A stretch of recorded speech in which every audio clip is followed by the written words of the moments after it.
If U.S. President Donald Trump had lived in the 19th century Wild West, he might have stood in the OK Corral in Tombstone, Arizona and fired his pistol, but in the 21st century, Trump can forget that kind of one-shot deal.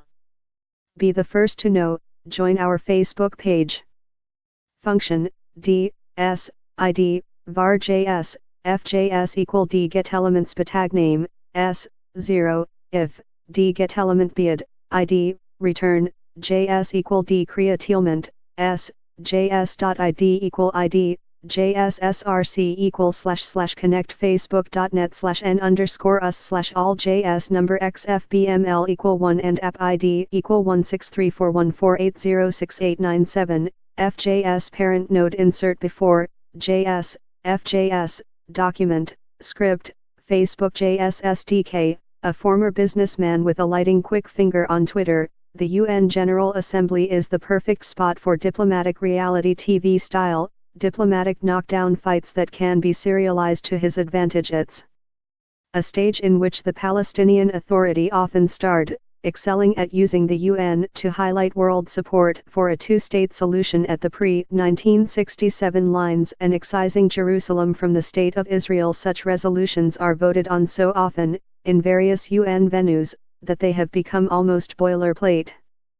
The latest UNGA vote on Jerusalem in November passed with the support of 151 nations out of 193, garnered very few headlines, and when it comes to Israel in general, so many votes are cast against the Jewish state, over 20 in the UNGA alone in 2017, that it has become almost too easy for the Palestinians to make their case of an isolated and publicly besieged Jewish state. What upped the ante for the Palestinians this last year, and refocused the spotlight in their direction, was the introduction of a new diplomatic foe, the United States. While the topic was still Jerusalem and Israel, the failed UN Security Council vote and the successful UNGA one made headlines, largely because it was America's standing and not Israel's that stood on the line. The vote was more about the right of the U.S. to declare Jerusalem as Israel's capital and relocate its embassy there than it was about Israeli sovereignty and Jewish historic rights to the biblical city. U.S. Ambassador to the UN Nikki Haley summed it up best when she told the UNGA plenum that she stood there forced to defend sovereignty and the integrity of my country, the United States of America.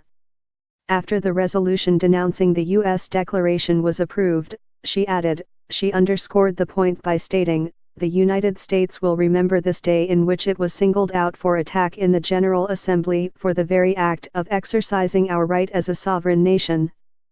We will remember it when we are called upon to once again make the world's largest contribution to the United Nations. Chinese and Russian media portrayed Thursday vote as a loss for an isolated U.S. who had to resort to threats to be heard, but in reality, at least in the UN Security Council, it is Russia which has exercised its veto power 5 times this year, while the U.S. voted with the majority of countries to approve measures, particularly pertaining to Syria, already in a game of nuclear chicken for North Korea. The UNGA to the perfect spot to let its opponents know that this administration will not hesitate to stand strong and take action domestically. Trump must cater to the ballot box. But when it comes to the international arena, however, the Trump administration is not looking for adoring fans or to be seen as one who will compromise for the sake of agreement. Trump's shoot from the hip style is fed by conflict, not chocolates and Valentines.